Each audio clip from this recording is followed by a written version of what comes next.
എന്നാ പിന്നെ അവനല്ലേ ഇവിടെ കയറിയിരിക്കണ്ട, താൻ ഇവിടെ കയറിയിരിക്കുന്ന എന്തിനാ? അല്ല, നമ്മള് വലിയ ആൾക്കാർ ഡീൽ ചെയ്തിട്ട് പിള്ളേരെ ഇറക്കിയാ പോരെ. അതങ്ങ് കവലെ വായ്ത്താളം അടിക്കാൻ നേരത്ത് മോളെ കെട്ടിക്കാൻ നേരത്ത് ഇവിടെ വേണ്ട. എത്ര ദിവസം അല്ല, ഇപ്പം ജനിച്ച് തുടങ്ങിയിടത്തോട്ട് നമുക്ക് ഗുരുവാ. ഈ 24 മണിക്കൂർ ഫോണിൽ കളിച്ചാണോ ഇവര് പനി വന്നതെന്ന് എനിക്കൊരു സംശയം. ആണോ? ഇന്നൊരു കാര്യം ചെയ്യും, കാക്ക ഇവിടെ ഒന്നും ഒലിപ്പിക്കലുണ്ടോ? ബസ് സ്റ്റാൻഡിലൊക്കെ വെച്ച് 2 പെൺപിള്ളേരെ കണ്ടാ ഒലിപ്പിക്കും. അപ്പൊ നീ ഡോക്ടർ?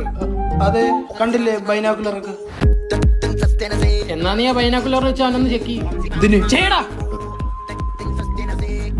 ജീവനില്ല, ചത്തോയി. ഡോ, ചെറുക്കന് വേറെ അസുഖം വരുത്തിക്കുണ്ടെങ്കിൽ വിളിച്ചോണ്ടോ, ഇവൻ വ്യാജനാണ്. ആര് പറഞ്ഞു? കഴിഞ്ഞാഴ്ച വലുവായിട്ട് വന്ന് എന്റെ അച്ഛൻ എന്തിനാടാ നീ കിങ്സ് എഴുതി കൊടുത്തത്? അങ്ങനെ ഇപ്പം വലിച്ചോണ്ട് കിടക്കുന്നു. ഞാൻ ഫിക്സ് എന്ന എഴുതിയത്, കിങ്സ് ആയി പോയതാണ്.